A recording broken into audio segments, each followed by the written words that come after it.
Buenos días a todos y a todas. No penséis que tengo la agenda tan ocupada. Nada más importante que estar hoy en la clausura. La verdad es que me hubiera gustado poder acompañaros durante toda la jornada, sobre todo porque con toda seguridad que hubiera tenido la ocasión de aprender y de no solo trasladar al sindicato las inquietudes de los cuadros y técnicos, sino también aprender para poder situar alternativas desde la perspectiva general que vivimos en el país.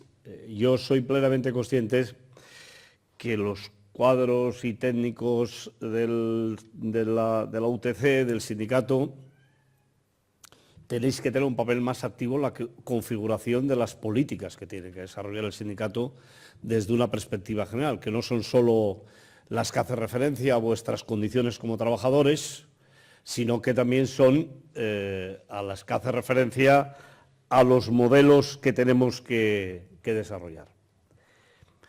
La UGT tiene que ser plenamente consciente que somos la organización, que la UTC es la organización de los cuadros y técnicos de nuestro país.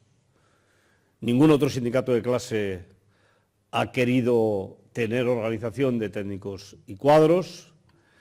Nosotros la hemos ido manteniendo en el tiempo, con subidas y bajadas, como siempre ocurre en este sindicato, dándole a veces más importancia, a veces menos importancia, pero en todo caso hay una cuestión fundamental. Los cuadros y técnicos de este país, cuando votan en las elecciones sindicales, lo hacen fundamentalmente a la Unión General de Trabajadores. Y este dato, el sindicato no puede no tenerlo presente a la hora de decidir sus políticas. Los últimos días hemos visto elecciones sindicales, sobre todo en el sector del automóvil, que ponen de manifiesto hasta qué punto los cuadros y técnicos, no en un porcentaje pequeñito, en un porcentaje que en muchos casos supera el 70%, votan las candidaturas de la Unión General de Trabajadores y, en consecuencia, a nosotros eso también nos da una responsabilidad como sindicato. Más allá de que los otros colegios electorales, en algunas empresas más, en otras ya no tanto, tengan un número superior de trabajadores y de trabajadoras. Por eso yo os quiero decir que para la dirección del sindicato, la UTC, los cuadros son una de las cuestiones más importantes y, si me permitís, seguramente que es la asignatura más importante que tiene que desarrollar el sindicato de manera plena. La UTC hace mucho, sin ningún lugar a dudas, sin esta constancia de la dirección de la UTC seguramente que no estaríamos donde estamos, pero a mí me gustaría que el sindicato diera un paso cualitativo desde el punto de vista de reconocimiento, de papel, de peso de los cuadros, de los profesionales en el conjunto de la Confederación. Y soy muy optimista, porque este tema ya no es un tema solo de la dirección del sindicato o de unos cuantos teóricos del sindicato que pueden ver una perspectiva a medio plazo que hace pensar que efectivamente el sindicato tiene que desarrollarse, sino que hoy eso empieza a formar parte de los anhelos y de los deseos de las organizaciones de base del sindicato. Y cada día me encuentro más compañeros y compañeras que no son cuadros, que son trabajadores no cualificados o trabajadores cualificados, pero que no son cuadros intermedios, que me ponen de manifiesto la necesidad de encontrar la manera estable, permanente, de atraer a los cuadros y mandos intermedios de manera permanente en el sindicato. No hace muchos días me encontré con compañeros de Yondir, que una fábrica del sector de automoción, que me explicaban, y ellos no estaban en el Colegio de Cuadros y Técnicos, que teníamos que trabajar este tema. Que ellos tienen algunas dificultades, porque los cuadros y técnicos, el sindicalismo clásico es mucho más difícil que llegue.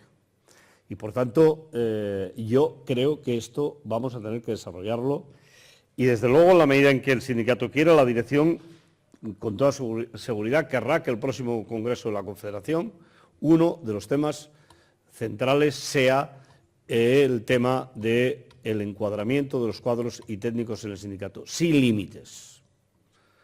Que no nos pongamos trabas, sino que lo veamos desde una perspectiva necesaria para ellos, porque la situación de los cuadros y técnicos en nuestro país es la que es, también porque no hay una voz potente, fuerte, de un sindicato de clase que pueda defenderlos a la vez que está defendiendo al resto de trabajadores, porque no es incompatible, al contrario, la suma fortalece.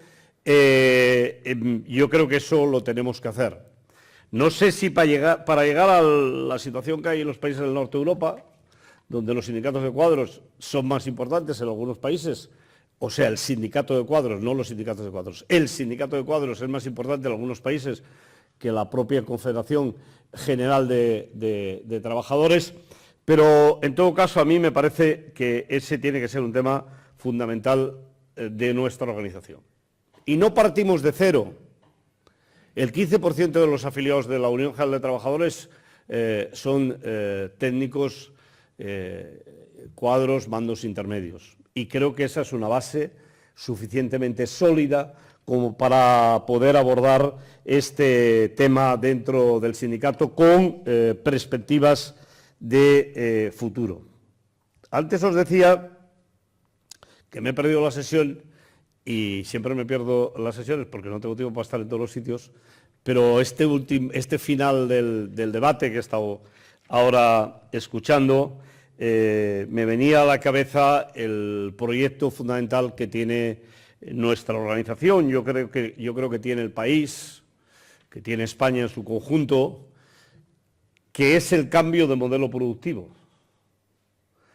Y el cambio de modelo productivo, que es una palabra muy usada, yo creo que en parte denostada, porque se utiliza tanto y se hace tan poco que finalmente es de aquellas palabras que ya te cuesta que la gente sepa qué quieres decir exactamente. Es más, creo que cada uno quiere decir una cosa diferente, pero en todo caso el cambio de modelo productivo en nuestro país para la UGT es la gran asignatura pendiente. Podemos pasarnos media vida discutiendo sobre las reformas laborales, sobre los sistemas de formación, sobre la necesaria protección a través del estado del bienestar, pero vosotros más que nadie sabéis que sin un cambio de modelo productivo en nuestro país, todo eso es imposible finalmente. Porque en definitiva los países tienen los sistemas de formación que necesitan para lo que quieren producir, los países tienen el estado de bienestar que se puede pagar en función de si lo que producen tiene valor añadido y por tanto da suficiente para poder pagarlo. Por eso nosotros, la dirección del sindicato, sabéis que lleva 3 años predicando, la verdad que en desierto, pero en todo caso predicando, y vamos a continuar haciéndolo, porque en este país se habla un debate en relación con el cambio de modelo productivo. Porque es cierto que hay planes de investigación, ahora hemos vuelto otra vez a ver en los presupuestos que la partida de investigación crece de manera exponencial. Ha habido algún momento incluso que eso se ha trabajado más a fondo, pero el Estado tiene que ser el motor, pero el desarrollo se ha de hacer en las empresas. En una economía de mercado como la nuestra, el desarrollo se tiene que hacer en las empresas. No sirve solo que se investigue en las universidades. Hay que además ver de qué manera ligamos más la universidad con la empresa en un país fundamentalmente de pequeñas y medianas empresas. Pero hasta ahora ha sido imposible encontrar un gobierno que tenga eso como prioridad, que diseñe el gobierno con esa prioridad. Desde luego, en los últimos años, yo desde que soy secretario general, no ha habido manera. Y os puedo asegurar que lo hemos intentado. Incluso la FICA en su momento organizó aquella conferencia en Burgos sobre las políticas industriales, que no deja de ser hablar de la materia que estamos hablando, aunque no solo sea industria, pero es fundamentalmente industria. Invitamos al presidente del Gobierno para ver si éramos capaces de que el presidente del Gobierno hiciera propias las necesidades, aunque fuera un gobierno de derechas, aunque fuera Rajoy, las necesidades de trabajar y de impulsar este proyecto.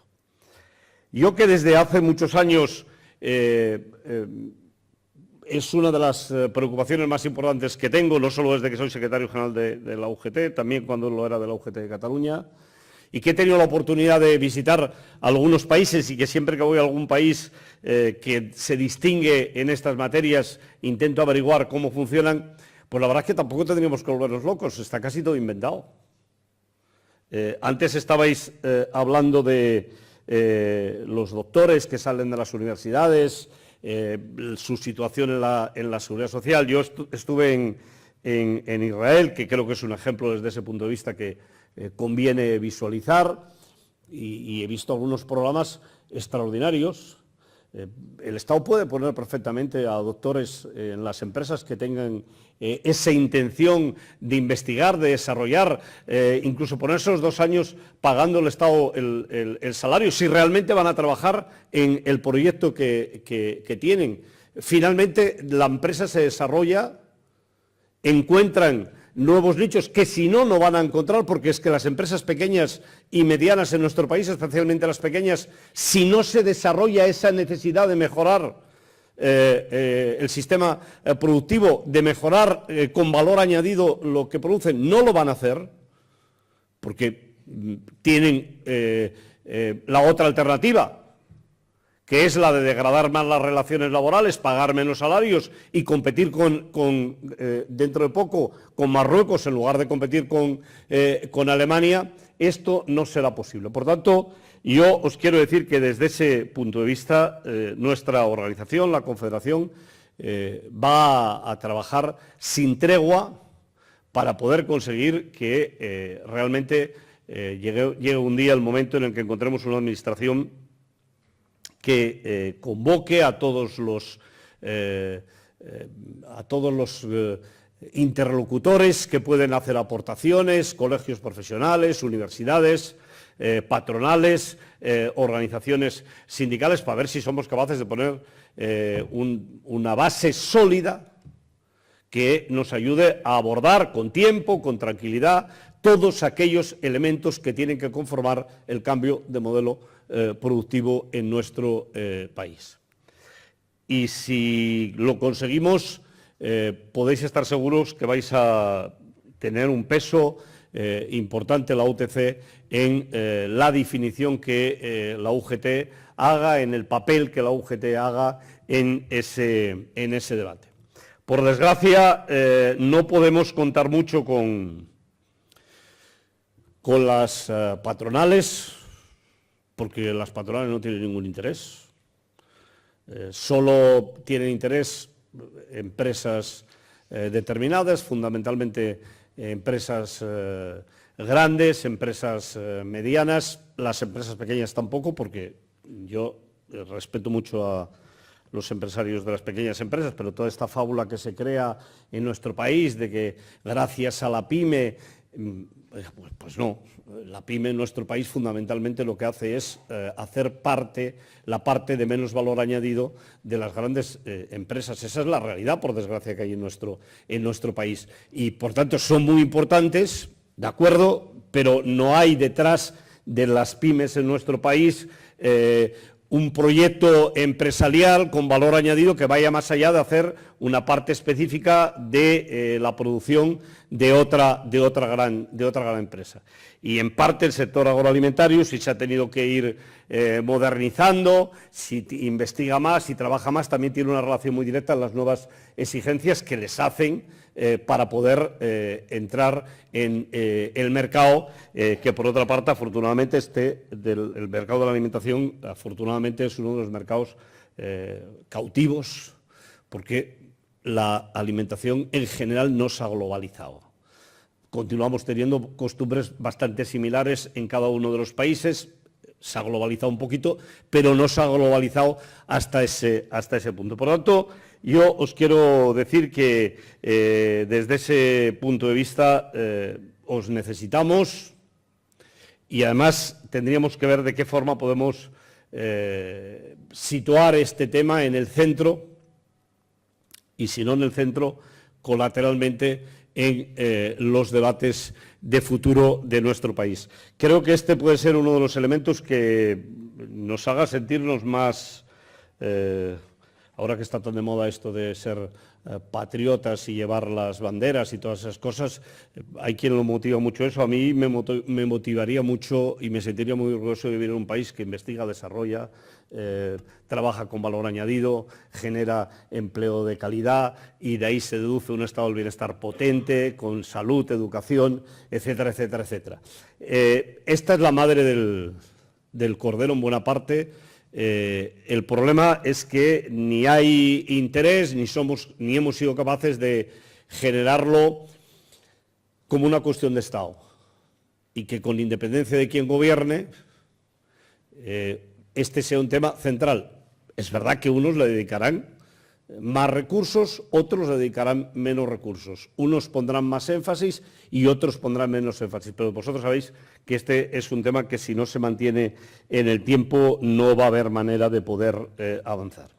Dicho esto, que no tiene que ver, pero tampoco forma parte de la asamblea de la UTC, aunque he visto que sigue, afortunadamente, yo os quiero decir, compañeros y compañeras, que desde la Unión General de Trabajadores tenemos que ser plenamente conscientes que este proceso que hemos vivido en los últimos años en nuestro país, de masificación de profesionales que salís de las universidades, genera, sin ningún lugar a dudas, una gran oportunidad, porque hoy los profesionales sois mucho más asalariados en términos clásicos, y por tanto eso creo que tiene que ayudarnos también al sindicato a poder desarrollarnos plenamente. Hay un debate que ha estado pivotando desde hace muchos años, que tiene que ver con los convenios franja, que yo creo que el sindicato tiene que resolver. No son necesarios los convenios franja, pero es necesario que los convenios haya franja. Y, por tanto, a mí me parece que este es uno de los elementos que tenemos que introducir también en el 43 Congreso del Sindicato, para que forme parte del trabajo de la acción sindical y de la negociación colectiva de nuestras organizaciones. Los cuadros, mandos intermedios, técnicos en general en nuestro país, tienen que sentirse parte de la negociación colectiva. Y para sentirse parte de la negociación colectiva tenemos que tener la capacidad de que estén plenamente integrados en los convenios colectivos del conjunto de los trabajadores y las trabajadoras. Pero es evidente, porque si no, no pasaría, que necesitan que se les reconozcan algunas especificidades que son necesarias de cara al futuro. Tenemos que trabajar en general para todos los trabajadores y las trabajadoras en nuestro país el tema de la formación continua a lo largo de toda la vida, la desconexión. ¿Por qué no avanzar a que la desconexión también tenga una limitación horaria como ocurre en Francia? No pasa nada, no se hunde nada. Al contrario, todo funciona mejor. Y en ese sentido, yo creo, compañeros y compañeras, que en el proceso que estamos de tecnificación, de reducción del tiempo necesario para producir, básicamente como consecuencia de las nuevas tecnologías, hay una cuestión que también nosotros como sindicato creo que tenemos que dar un paso adelante de una cierta contundencia. Se impone una reducción drástica de la jornada de trabajo. Y una reducción drástica de la jornada de trabajo que creo que inteligentemente no la tenemos que situar tanto como más tiempo de ocio, sino que la tenemos que situar fundamentalmente como más tiempo para la formación continua a lo largo de toda la vida. Y en ese sentido creo que va a ser mucho más fácil poder hablar de la jornada de 4 días y del día de formación obligatoria, pero formación, no trabajo. Eso yo creo que nos va a ayudar a, por un lado, mantener el empleo. Yo sé que podríamos estar discutiendo durante tiempo y lo he discutido con mucha gente, si las nuevas tecnologías, la robótica, generan más actividad o menos actividad. A corto plazo generan menos actividad. A medio y a largo plazo todo es discutible, pero a corto plazo generan menos actividad. Y aunque a largo plazo todo es discutible, yo sí que creo que hay que tocar la jornada de trabajo bajo este principio, que es el principio de dejar una parte del tiempo para poder formarse a lo largo de toda la vida. La UTC tiene que trabajar intensamente, y no os lo estoy reprochando a la dirección, me lo estoy reprochando a mí, a la dirección de la UGT, porque tenemos un papel importante que hacer desde ese punto de vista, para crear canales directos con los cuadros y técnicos de nuestro país. ¿Cómo? Pues tendremos que verlo. Pero hoy en día no tiene por qué ser tan difícil. Y yo no sé cuántos canales de televisión tiene la UGT en Internet. Y si soy secretario general de la UGT, no lo sé. Sé que en el ámbito de la Confederación tenemos 4. El de la Confederación y cada una de las federaciones. Seguramente que esos 4 canales que tenemos lo podríamos hacer en uno, y seguramente que en ese uno, o en uno específico, podríamos situar el tema de los cuadros y técnicos del sindicato, de tal manera que pudieran tener una voz que pudiera trascender las estructuras del sindicato. Porque las estructuras del sindicato, que son tan buenas y tan fantásticas, tienen una cierta tendencia a parecerse más a las del siglo XX, no de finales del siglo XX, que a las necesidades del siglo XXI. Y yo, que visito bastantes empresas, pues cada día me encuentro con personas que se presentan en listas electorales nuestras, y que estoy seguro que no hemos llegado a ellos desde la UTC. Porque si hubiéramos llegado a ellos desde la UTC, este salón estaría lleno, no, más que lleno. Personas jóvenes, que son nuevos que son nuevas personas que se sienten trabajadores como cualquier otro trabajador. Hace unos días he estado en la Talgo y había un chico y una chica que se presentaron por primera vez en las elecciones sindicales, ingenieros los dos, trabajando en proyectos de desarrollo, ilusionadísimos en el proceso en el que están, que se habían currado uno por uno los votos de los técnicos, pero vamos a tener que darles algo más, porque si no se van a acabar aburriendo. Porque si el trabajo ordinario del sindicato ya lo hace la sección sindical, si no los alimentamos con cuestiones que tengan que ver más específicamente con las personas a las que representan, yo creo que cuando vuelva a ir a la Talgo, si es que hago otra visita otro día, pues me los voy a encontrar y seguramente que ya no tendrán ese empuje, esa ilusión, esas ganas. Por eso creo que tenemos que ver cómo podemos trabajar a fondo mecanismos transversales entre las diferentes organizaciones. Yo creo que esto que estoy diciendo hoy yo aquí lo suscriben plenamente los 3 secretarios generales de las 3 federaciones estatales.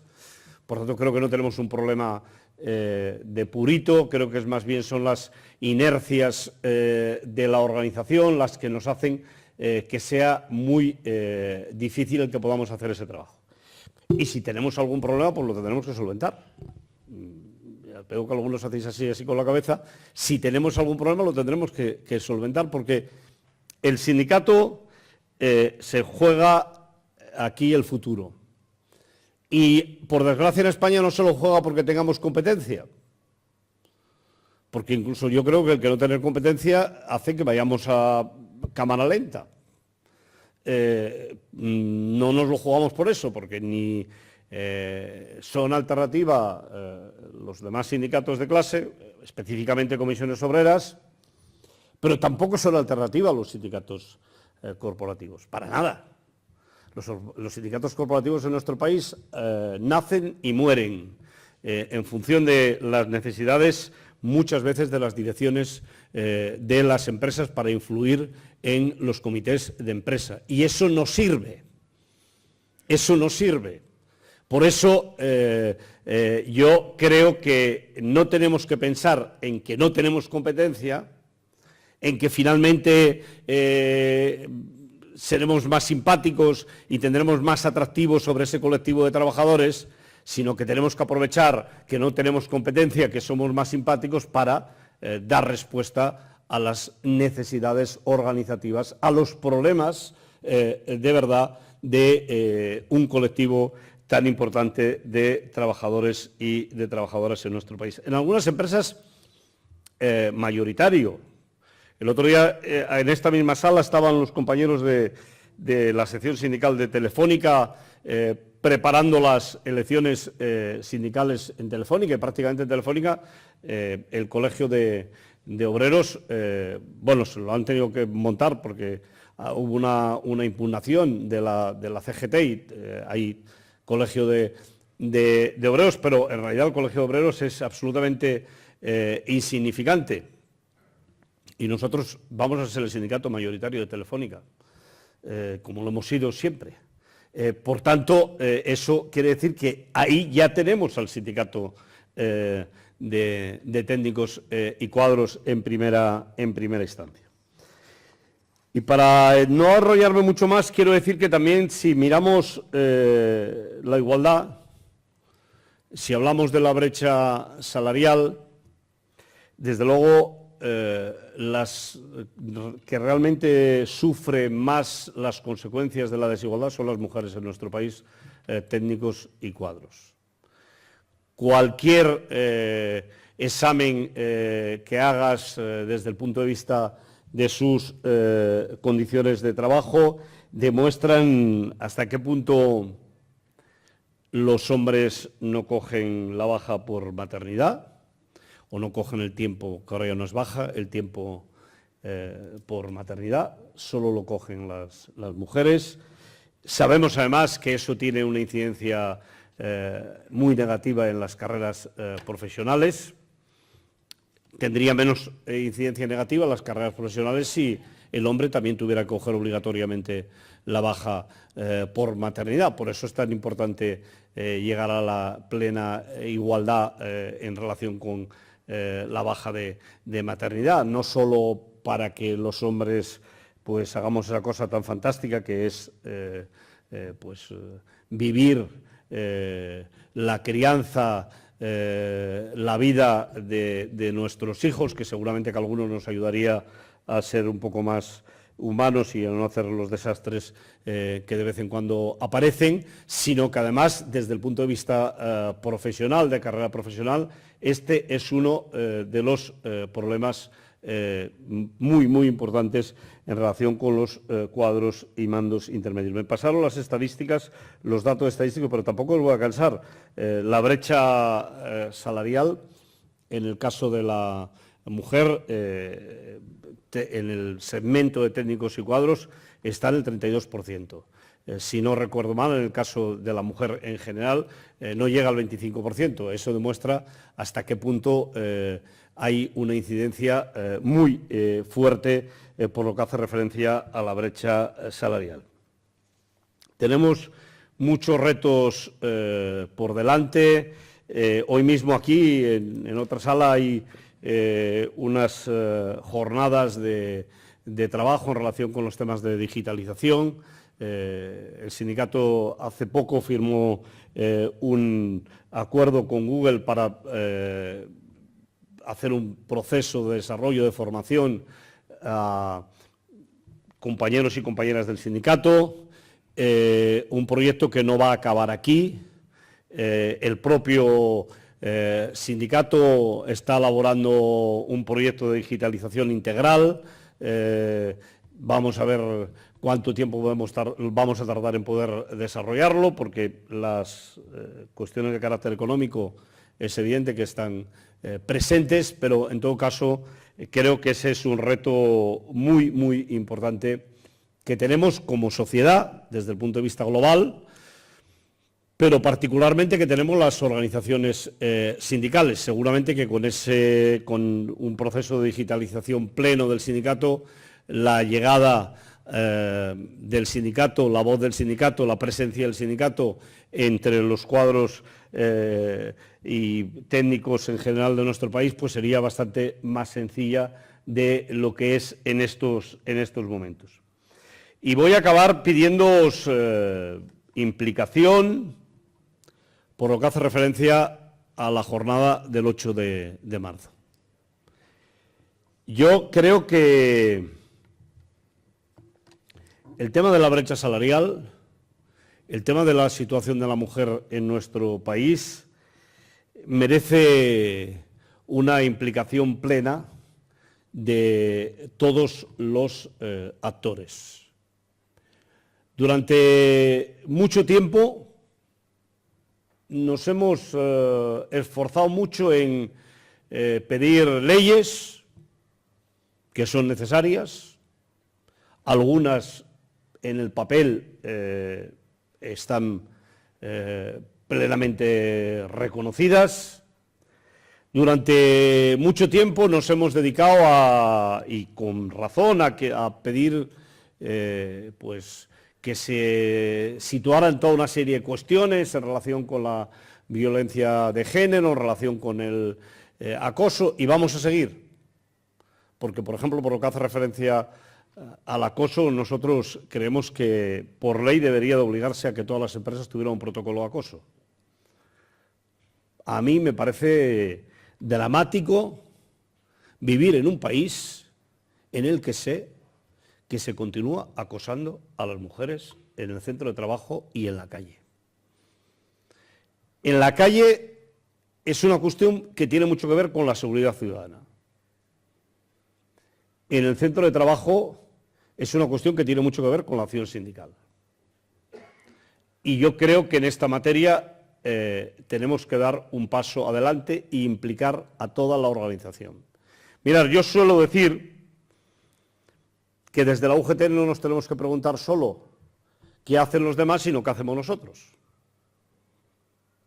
Nosotros somos una organización que a lo largo de los 130 años de historia que tiene, siempre hemos estado al lado trabajando aquellas causas más necesarias, en las que hay más personas, en las que había más personas que tenían dificultades y que lo pasaban mal.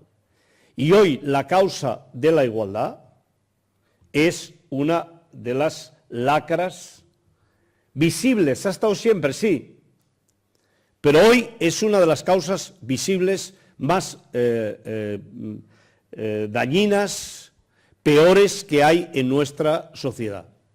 Y por eso, el 8 de marzo, la preparación del 8 de marzo, que de hecho lo venimos preparando durante todo el año, hasta sacamos el día que la mujer deja de cobrar en relación con el hombre, que sabéis que siempre es a primeros de noviembre, que son los meses que trabaja la mujer gratis en relación con el salario del hombre, pero el 8 de marzo tiene que ser una jornada que aprovechemos a fondo.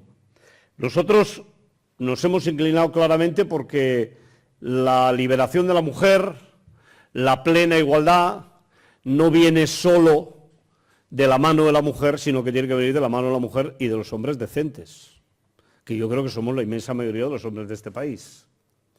Por eso no hemos querido que el 8 de marzo sea una fecha en la que parezca que solo tiene que moverse la mujer. El 8 de marzo tiene que ser una fecha en la que seamos capaces de, repito, el 8 y el entorno del 8 de marzo, seamos capaces todos y todas de hablar a fondo de qué pasa en la sociedad, por qué hay esta discriminación salarial, por qué hay esta brecha que va mucho más allá de la discriminación salarial y que tiene que ver pues, con los ascensos en las empresas en el momento en que son a dedo de manera absolutamente brutal, y de qué manera vamos a poner coto a toda esta situación, sin dejar de lado, por supuesto, poniéndolo en el centro, el acoso y el maltrato. Cuando algún día por la mañana nos levantamos y escuchamos en la radio que han asesinado a una mujer más, todos seguramente que nos sentimos, bueno, ¿a dónde vamos a llegar? ¿Qué pasa? Es verdad que llevamos unas mujeres asesinadas desde que tenemos estadística por violencia machista que crímenes ha cometido la organización terrorista ETA. Imaginaros lo que se ha dicho, lo que se ha hecho, las veces que se ha movilizado la sociedad en relación con los crímenes de ETA, que es justo que lo haya hecho, pero lo poco que nos hemos movilizado, que es muy injusto que no se haya hecho cuando hay un crimen machista.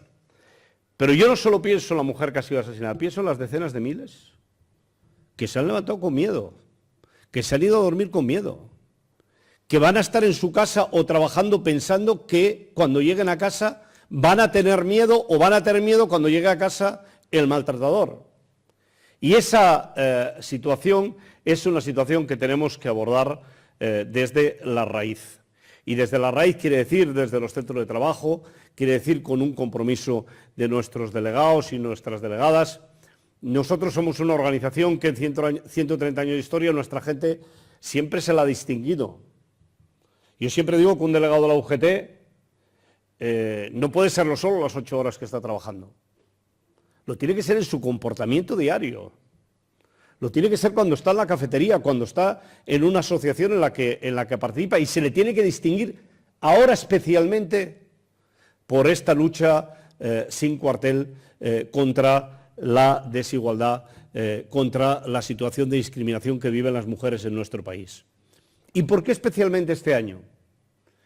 Porque yo era de los que siempre dudaba de si estos pasos que damos en relación al matrimonio igualitario o en relación a la lucha contra la desigualdad de la mujer o en relación a otros procesos, si eran irreversibles. No hay nada irreversible. Hemos visto cómo la derecha ultra más rancia se vanagloria no les da vergüenza explicar que son machistas, no les da vergüenza defender privilegios que tendrían que abochornar a cualquiera y que no sé si cuando llegan a su casa piensan alguno de ellos en su mujer o en sus hijas. Y como esta derecha extrema está arrastrando a la otra derecha, pues hemos visto cómo se dice que para que la seguridad social funcione, pues hay que cambiar la ley de aborto para que las mujeres puedan tener menos libertad para poder abortar. ¿Pero esto qué es? En vez de hablar de guarderías de 0 a 3 años, que no dicen ni una palabra, en vez de hablar de ayudas económicas como tienen la mayoría de los países europeos para facilitar la maternidad, no, aquí la cuestión es que quito la ley del aborto, eso sí, las hijas de los que tienen dinero ya se irán al extranjero a abortar y solucionado. Y por eso yo creo que necesitamos hacer un gran frente para dar una bofetada a este resurgimiento machista, para intentar explicarle a la buena gente, porque seguramente que hay alguna buena gente que en un proceso de separación, en un proceso de divorcio, incluso los ha tratado injustamente, seguramente que sí, pero hay que convencer a esa gente que eso no es porque haya leyes que favorezcan la igualdad. Eso es porque hay pocos recursos para tener una justicia justa, eso es porque tenemos un país con pocos medios para poder garantizar plenamente la igualdad. Por eso yo os quiero pedir ese compromiso a la organización con el día 8 de marzo, con las 2 horas que hemos convocado de paro, que no son 2 horas de paro, que en realidad queremos que se hagan 2 horas de debate en las empresas, o 1 o media. Me es igual, no es una huelga al uso, no va a haber piquetes, ni vamos a contar cuánta gente ha parado. Es un día de movilización, y como los días de movilización, si se quiere hacer asambleas en horas de trabajo, tienen que tener una cobertura legal para poder hacerlo, por eso hay las 2 horas convocadas y una cobertura general que ha hecho la UGT para que las personas, mujeres y hombres que quieran hacer la huelga entera, porque hay un llamamiento del movimiento feminista internacional, pues que lo puedan hacer con plena cobertura de su organización. Por eso creo que merece la pena participar y no permitir que nos trunquen este proceso de avance de libertad, de igualdad que se ha iniciado en nuestro país, que es incipiente y que seguramente que si no lo defendemos corremos el riesgo de que se pueda truncar. Gracias.